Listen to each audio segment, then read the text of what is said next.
Honeymoon with Murder by Carolyn G. Hart. Copyright 1988 by Carolyn G. Hart.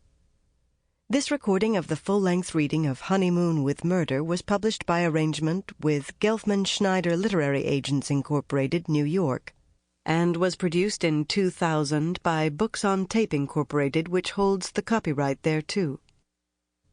Neither this recording nor any part thereof may be reproduced or used for any purpose without prior written authority from Books on Tape, Incorporated. This book is read by Kate Redding. To Kate, editor par excellence. 1.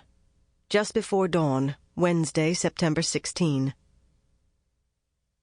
Jesse Penrick didn't miss much on his solitary nocturnal rambles. Lights at an odd hour, a visitor never before seen, an unfamiliar car. It was the car that attracted him in the ghostly hour just before dawn. The car and the window lighted at such an unusually, for this cabin, early hour. Jesse sidled between the oleander and the exterior wall to peer through the smudged window. He liked looking in from the darkness, unseen, unfelt. He liked to slip inside unlatched doors, too, when occupants were absent. He liked finding out about people. Knowing funny little facts could pay off. Sometimes the payoff was slipping in the needle, the muttered comment that brought a flash of fear or fury to an unwary face. Jesse Penrick liked finding out about people, but he didn't like people. His watery, nearsighted eyes strained to see as much as possible. The wooden shutters were closed, but a broken slat afforded him a narrow field of vision, the portion of the living room that held a couple of wicker chairs and a wooden chest. As he watched, the occupant of the room came into view, carrying an awkward, lumpy bundle. The bearer dumped the load on the floor beside the wooden chest, then lifted the lid.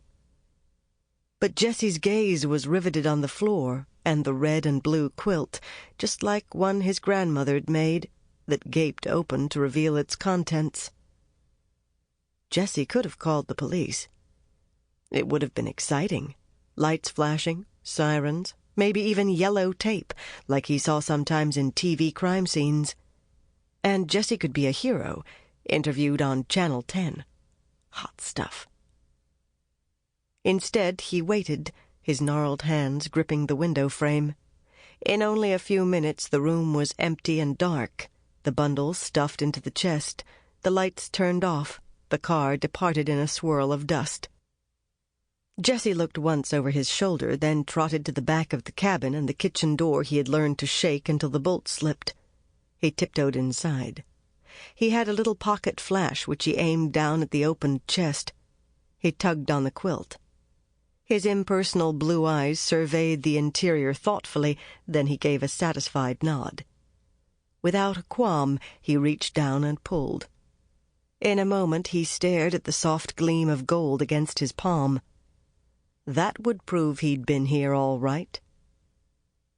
He tucked the covering in place, closed the lid, then slid out of the house as silently as he'd come. Be interesting to see what happened next. And it would happen pretty quick, as hot as it was. He didn't have to be in any hurry, but when the time was right he'd make a little phone call. Be a hell of a shock. His thin mouth stretched in a wolfish grin. 2. Thursday evening, September 17. Lucinda Burrows darted through the crowd, her brown alligator heels clicking excitedly against the concrete. She'd done just as instructed, and the whole operation had gone without a hitch. She was good at this. Soon there would be more to do. Her green eyes glowed with excitement. She caught a glimpse of herself in plate glass and was pleased. She still looked young, and tonight she felt so young. To think this fabulous week had begun with a chance conversation at her favorite bookstore. After all the years of reading about adventure, adventure had come to her. She'd never thought it could happen. She paused once, a little daunted now because the crowds had thinned, and she was at the far end of the long drive that led to the highway. Then lights blinked twice in the darkness beneath a line of loblolly pines. She took a tighter grip on her overnight bag and broke into an eager trot, stumbling a little in her eagerness, careening like a moth toward extinction.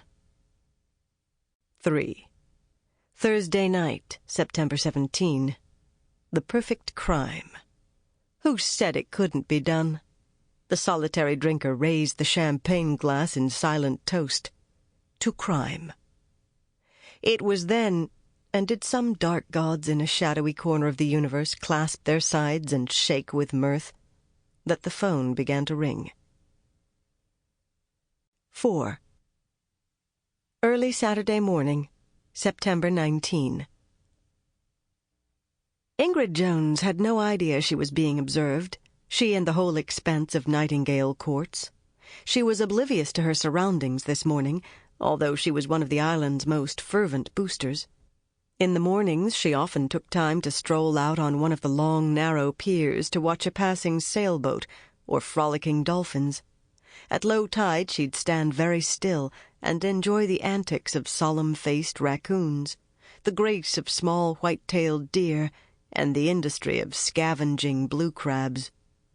But today she marched in the opposite direction, toward the row of silvery mailboxes next to the honeysuckle-laden arbor at the entrance to Nightingale Courts, her mind teeming with last-minute chores for the wedding. Thank heaven the blistering heat had broken. Thursday and Friday had sizzled, even for September in the semi-tropics. Today's breeze held a hint of freshening. Not cool, certainly, but not steamy. It would make the un-air-conditioned church bearable. She needed to be sure the bridesmaids' dresses were at the church in plenty of time. Max certainly did have pretty sisters, all 3 of them. Though that one, Deirdre, was probably a real handful. Of course, anybody with a mother like Laurel. Thrusting her hand into box number 3, she pulled out yesterday's mail. She hadn't had a minute to look Friday, what with the tennis tournament for the bridesmaids and the golfing scramble for the groomsmen. And last night had certainly been spectacular. The rehearsal dinner aboard an island tour boat, complete with mariachis on one level, an Irish balladeer on the second, and a Mozart quartet on the third. And the food. You had to hand it to Laurel. She was really into round the world in 80 tastes. Ingrid herself considered American cooking plenty good enough, and low-country cuisine best of all, but the exotic foreign dishes certainly added spice. She just hoped Annie didn't have indigestion today after that Indonesian curry and reindeer stew. Seemed a shame to kill a reindeer, but as Laurel said, what was an ecological sacrifice if it was made in the name of love? A tiny smile touched Ingrid's face. Dear me, if that woman couldn't talk about love. And in half a dozen languages, too. Well, it was going to be an original wedding, even though Annie had managed to tone down some of Laurel's notions. There was, Ingrid had to admit, certainly an aura about this union, though. She wouldn't go so far as to call it, as Laurel did, a cosmic statement on love. It was only happenstance that she saw the splotch of red. She was turning away, her mind still teeming with items to be done, when the brilliantly red, uneven marking caught her eye. Though it was intended to attract attention, of course. That vivid scarlet A emblazoned on box 6. Attract attention and cause pain. Her hand unconsciously tightened on the sheaf of mail, crumpling it. She knew who was responsible. There was no doubt in her mind, though she felt an instant's surprise at his literary knowledge. But just an instant. As all old librarians know, you can't characterize readers. They come in all persuasions, from bricklayers to physicists, from the vicious to the angelic. So Jessie Penrick knew Hawthorne. It didn't raise her estimation of him. She had very strong feelings about Jessie Penrick. She whirled to face his cabin and the inlet. Speak of the very devil, here he came, his boat gliding across the water, his blue-clad scrawny arms rising and falling with the oars, returning from one of his cat-footed voyeuristic nocturnal outings. Ingrid hesitated for an instant. This wasn't the day to face down Jessie Penrick. This was a very special day, Annie and Max's wedding day. Sample complete. Ready to continue?